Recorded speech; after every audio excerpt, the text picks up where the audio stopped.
And welcome back to the Energize Show. It's the Mixed Martial Arts Show. If you're new to the Energize podcast, Welcome.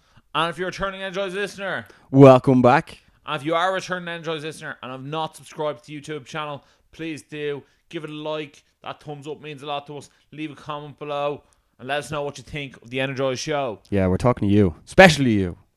You. You. So, Barry, how you doing? I'm doing good, Ross. We were saying last week that we needed more from the UFC. We were looking for more. And this weekend gave us This more. weekend delivered from the lead up to the fights to the actual fight itself and the after the fights. Yeah. Do you think the UFC lived up to expectation, or do you think like the return of Nate Diaz just captured the audience's attention? I think the fighters more lived up to the expectations. Like, if you just look at the top three fights, Romero Costa was an absolute barn burner. Like, the return of Nate Diaz, and then the heavyweight rematch that sort of no one really asked for, but no one gave out about either. That's how I describe it. Would you describe What it do you as mean? that? Steve Miocic asked for it. Yeah, well, like, Bury him. oh, you know what? Because he won, it's like it's grand, but it was more so I didn't like the way he threw his toys out of the pram to get the rematch. Yeah. But it is what it is. Well, I think we should start from the beginning. Last week we were buzzing for this. Then it really, everyone's imagination was just there once they saw Nate Diaz coming out and doing the open workouts, smoking that joint, yeah, CBD that was wild. joint. That's the wildest thing I've seen anyone do. Is it? at an open workout? Is it really that wild? Like, I know in Ireland it's illegal, but like if you live in California, you wouldn't be like, "Oh my god!" I Yeah. just think it's more so. I've never seen a pro athlete like where he knew cameras are coming to a training session or he was at a press conference light up any form of cigarette or joint. Yeah, I know. When you put it that way, it's like crazy. It was. And you didn't even do a workout, sure didn't you? Just like smoked the joint and He then sorta like, got photos. He sort of did like a few like shadow punches and. Yeah, but like I think he barely took his like hoodie off. Did you notice also that like in his interviews and stuff, I don't know if he was a bit stoned or what it was, but he was real like, it's almost like he can't really talk normally anymore. As if I can talk, but But I don't think he ever talks that normally. He always has like a lisp and he sounds like he gets punched in the head for a living. yeah. But like Stipe Miocic as well, even in the build up to this, like when I was watching the embeddeds, I had no interest in what Miocic was doing.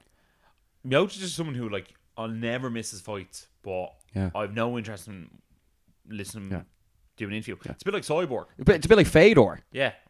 You know what I mean? Well, Fedor doesn't speak English. Yeah, no, but like that's my point. Yeah, but I think Cyborg's a better comparison because she does speak English, but I still don't care to listen to what she has to say. I'm more so like, Alright. get in there and fight. And Alright. I'm all in. Yeah, I don't know. I think Stipe is just sort of like I could be like a comedian if I didn't want to be an MMA fighter, and it's a bit like You not really couldn't bud. no.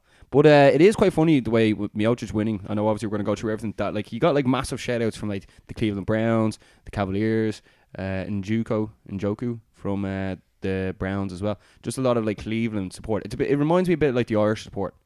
Yeah, when he fought in Cleveland, he was really treated like the hometown king. I think they should bring him back to Cleveland. I almost think like he's such a superstar in Cleveland. They should keep on having him fight in Cleveland until someone can beat him in Cleveland. Yeah, let's Like, see I what think happens. but I think if you have him fight there 2 more times. Now I know I think he's actually 37 or something already, or 36. Yeah. It was one of those things where if you just keep on putting him in Cleveland, he becomes such a superstar that then the people from Cleveland will actually travel to see him fight somewhere else. I think that's almost what you have to do about it. Yeah, he's not really a great sell at the age he's at now, and also like the name Stipe Miocic doesn't, you're not like definitely Cleveland. Yeah, You know what I mean? And it's one of those things where it's like, how'd you spell that? Yeah, You know what I mean? exactly. Yeah, like I guarantee loads of people like put his name in wrong.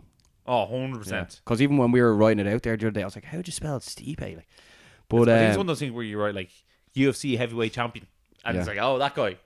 yeah, he needs to be. He's known as a champ, so not like losing that identity. No one cares if you're not number one. You know. Also, he doesn't have a nickname, so if you don't have a nickname, well then, and your name's like hard to say or hard to spell. Yeah. Now, first, it's not really that hard to say, but Yeah. I'd I'd say for like makes a- you less memorable. Yeah, I say for Americans, it's harder to really be like, oh, Stipe Miocic. Whereas we watch loads of like European football, so we'd Yeah. see like Modric and Rakitich's. Yeah, I'd say people say his name real weird, especially when you go into like mainstream media, because he would probably have to do a bit of mainstream media for that fight. Yeah. You know, I mean, big pay per view, return Nate Diaz, fighting the heavyweight title, and they're like, so Stipe Mokic is here. You know what I mean? It's like, it's like who? Yeah, but like Stipey. Stipe. So Stipe, tell us about your fight. Okay, so here we'll go into more stuff, right? Obviously, in the build up to this, Nate Diaz is there smoking a few reefers. And Then didn't show up to the media day. didn't show up on the Thursday. Then the Friday, things got real. I have a feeling also that like Joe Rogan's not gonna be there for much longer in the UFC. What makes you think that? He had Dan Hardy on the show there the other day, and I was just like, Dan Hardy is gonna step in to fill his shoes soon. I can sort of see it in a certain way. Like Dan Hardy went off and did all that, like ayahuasca and all that, and like he's like trying to be Joe Rogan in a certain. He is manner. he's He's like, his own man as well, Yeah. but like he's a very genius though, much Joe Rogan-esque, and he isn't loves the sport as well. Yeah, he's real diehard into the intricacies of the sport. So he could be a very good contender to fill his shoes, really. Yeah, well, like they're looking to get more former UFC fighters a part of the panel. Like that's why they got rid of the guy who came from Bellator, Yeah. the Bellator Joe Rogan. What's his name? What is his name? Jimmy Smith. Jimmy Smith, yeah. But yeah, then we keep going like in and out, as you can tell. But yeah, then obviously the weigh-ins were on the Friday. Yeah. Shit kicked off. It was great, really, really cool. I love the main event, like as in the pay-per-view cards, because they bring like everyone goes from Ariane to Bruce to Joe to Dana. There's a bigger feel to them. And Yeah. there's a bigger production behind them, and when you have the bigger stars at them as well. Yeah. Whereas Most like of the time. UFC Japan's gonna UFC China's on in a few weeks, and like Joe Rogan will not be there. I guarantee you. No. But Friday night was that was cool. Also, it was close to home for Joe Rogan as well, which suited him. Yeah, that does suit him. And then so obviously Saturday night rolled around. I tuned in for the main card because I really just wanted to see the top 3 fights. We just started off. Yoel Romero lost to decision against Paulo Costa. Ross, going into this fight, we both said we thought that Romero would win. Yeah. We were incorrect, but the whole arena thought that Romero won this fight. This was one not to be missed, and it was unreal. This was Take it away. It was up there. It was definitely the fight of the night to start off with. 100%. If you didn't see Adesanya versus Gastelum, and then who was the other fight that night? Was it Poirier versus Holloway? I think it was, wasn't it? Those two were like fight of the year candidates, and like this one wasn't far off it. Like both men got dropped at one stage. Romero actually showed me something in this fight that he doesn't use that often, which I think he should use a lot more of. It's his wrestling. When like he did a few double legs in on Costa, I was like very impressed. I thought he won that round. Was Yeah. that the second round when he just dove on him, got him on Yeah. the ground? He was like, Jesus, like he was. Yeah, I being thought tactical. he was like stealing the round almost. Yeah, you know what I mean? yeah. Yeah, getting that last bit. But I actually did think Romero won the fight. Same here. But the weird thing is that like I was sort of watching that going, I almost thought Romero. I thought he won round 1. I thought he won round 3. I thought maybe Costa won round 2. But it was so close that I'm not sitting here feeling aggrieved Romero didn't win. Exactly. Do you not think they should have made it a draw then? Maybe. Yeah, but a draw doesn't really do anyone any benefits because they Yeah, I need know. the next contender for UFC 243 after Adesanya fights Whitaker. So a draw doesn't really help anyone, does it? Yeah. Where does Paulo Costa go from this? I think he fights the winner of Adesanya versus Robert Whitaker. I think he said post fight that he wasn't really ready for that yet. That he's going to Did take some time off and stuff. Yeah. Well, like, But who knows? The money's won't right, be- like, you know. that Then won't be to what, UFC 246 probably or something. You know what I mean? So it won't be for a while. I'm sure he'll want to go over to Australia and show off them abs to all the Aussies. Maybe so. I suppose if he doesn't do that, maybe if Jack Hermanson wins in UFC Denmark, if he wants to be a late minute replacement, maybe he could do it first. He beat Jack Ray on late notice, so Yeah, Hermanson's name has been mentioned in a while. yeah, so maybe potentially so. Yeah. You know what I mean? And as we always say, he who pisses last pisses hottest. And like, you know, if the person who most recently fights is the person who's most recently most talked about, and like they're the one who has a better chance of getting the title shot. That's 100% correct. We're going to the co-main event of the night. Anthony Pettis was defeated by Nate Diaz. Also, myself and Ross said that we both thought Anthony Pettis would win, and he lost. Quite Yeah. convincingly as well. Nate Diaz was very impressive. I think Pettis broke his foot in the first round. Okay. So obviously that severely inhibited him. But look, Nate Diaz fought a really good game plan. He sort of backed Pettis up. Obviously, Pettis isn't going to be as good going backwards. Sort of got him up against the cage, threw some good knees in there, took him down to the ground a few times. I was very impressed with like Pettis on the ground, but I was also very impressed with Diaz on the ground. Yeah. It's one of those things where sometimes he gets on the ground and like you can just tell one person's much better than the other, but the scrambles were actually very interesting to watch. Yeah. It was actually a brilliant fight. Going into this fight as well, Chael Sonnen said he can't wait and he hoped that this would hit the ground and that Nate would have an opportunity on top and then Pettis would have an opportunity on top. Yeah. And he got that. And when I was watching it, I was like, oh, this is class. Because it's not just jiu-jitsu, they're bashing each other. Remember at the end of the fight, at the end of the fight, they were still scrambling and no one had really won the exchange. That they were both like, oh, we wanted to let that go just to see who would have came out on top. Well, Diaz says he always wants to fight 5 rounds, which I don't blame him because the longer fight goes on, the more it's an advantage. No, as in like at the end of the fight when they were both scrambling, and like no one had really won the scramble, and they were like, oh, really test themselves. Because they love the competition of the sport. That's it. Oh, yeah. And I'd love to go see go another round as well. I know. It's one of those things where I wish that was 5 rounds. But yeah. I felt like the longer the fight went, the more played into Diaz's hand. I thought at the end of, like halfway through the second round, I looked at Pettis and went, he's very tired looking. Very, very tired. And I looked at Diaz at one stage and gone, geez, he actually looks a bit tired, which is very uncharacteristic of Diaz. But he actually said this training camp, he actually trained more power techniques, and he wanted to push the pace a bit faster and a bit quicker and do a bit more heavy pressure early on in the fight. Because you sort of look at Diaz's old fights, he sort of fights about a 70-80% pace the entire time. I think he sort of went to 100% in round 1 and then had to like wheel it back a bit. Yeah. But great performance nonetheless. 3 years off and he comes back and wins like that. Great fight. Unreal. Great fight. And then what a call out afterwards. That's why I'd like when I was watching it, I was like, turn this up now. Yeah. Nate Diaz called out Jorge Masvidal. I was actually as excited for the post-fight interview as I was for the actual fight itself. Yeah. Well, the thing is, I was so excited for this fight. Like, obviously, Romero and Costa is great as well, but, like, you don't really understand them when they're talking. But Pettis versus Diaz, I was like, oh, this is going to be great no matter what. And then after Diaz, like, calling out Jorge Masvidal. Oh, what a call out. What a perfect call out. Oh, it's brilliant. I feel like the Conor shout is just a waste of time. That's always going to be there for him. Whereas, like, the Jorge, he's just like, let's go. And it's like, yeah, that's exactly what I want to see now. I didn't see any Conor tweets after any of the fights this weekend. Sometimes he does do a few tweets, and normally... Yeah, he's quite reliable for a tweet after like a fight where it could be someone he fights. But Masvidal Diaz, I'm all about it. Give me that all day, every day. Like, yeah, I couldn't be any more excited for those two. And you know what? If UFC ever wants to do a pay-per-view main event that's non-title fight, that's your fight. Do you think with that on it, that supposing Nick Diaz was in the crowd, do you think he'd be like, oh, do you know what? Might do that. I think he's retired, you know. I know, but I mean, like, I was trying to flirt with the idea. I feel like for Nick Diaz to come back, they have to be like, you know what? And GSP's back too. Yeah. You know what I mean? That's what Nate was asking. He's like, is GSP actually retired? Wasn't he running back with Nick? Yeah. Well, like, I could see that. Yeah. But I think we're living in dream world with that shit. I am not impressed with your performance. Yeah, so Nate won. Call out Jorge Masvidal. Any ideas where that could be, or like we want to see 5 rounds of that stuff? I wouldn't be surprised. Madison Square Garden, put it as the main event. You know what I mean? Yeah. Because you're not going to main event with Nunes versus Randami. Was that 245 or is 244 New York? I think you said 245. I don't know which one's New York. Yeah, I think you said that was the event on in New York. Yeah, but either or, like, I'm sort of waiting for a headline. And John Jones doesn't want to fight in New York because apparently the taxes are too high. Yeah, I can't blame him. Yeah. Yeah, also Daniel Cormier lost to Stipe Miocic in the fourth round, by TKO. Yeah, I think it's obvious that Cormier was winning after the first 3, and then I think it just got sort of like the strength and just. I think the size really played into a factor here.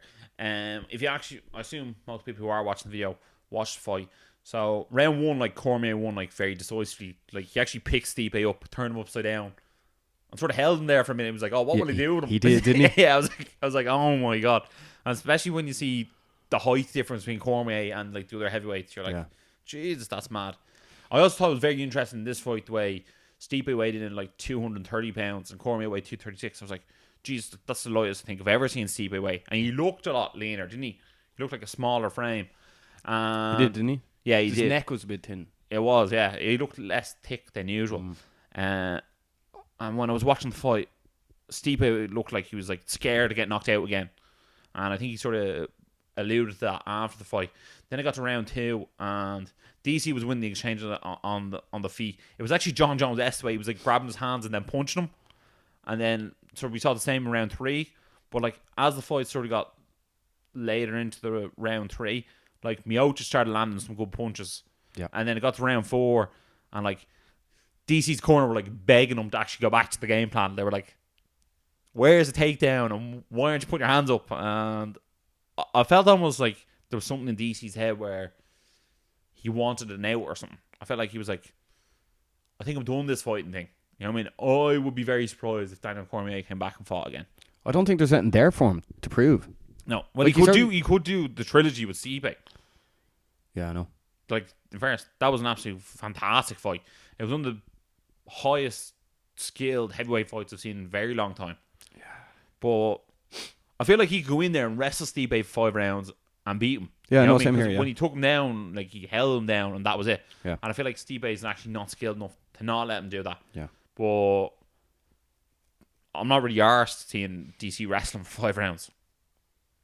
Well, And then for Stipe, he came out with a tweet today. Sorry, Cormier came out with an Instagram post saying that he's gonna make his mind up over the next few weeks to see what he's gonna do. He's 40 now. People wanted him against John Jones. That sort of doesn't look like it would happen unless he went down to light heavyweight again. But like, we wanted to see it at heavyweight. yeah, but you don't see DC, but like one of the best mixed martial artists to ever do it, to go out 2 losses in a row. Exactly. Where does Miocic go for this then? Because obviously when Cormier makes his mind up, we'll let you know. I think Miocic, it looks like it's going to be Francis Ngannou next again. Ngannou too.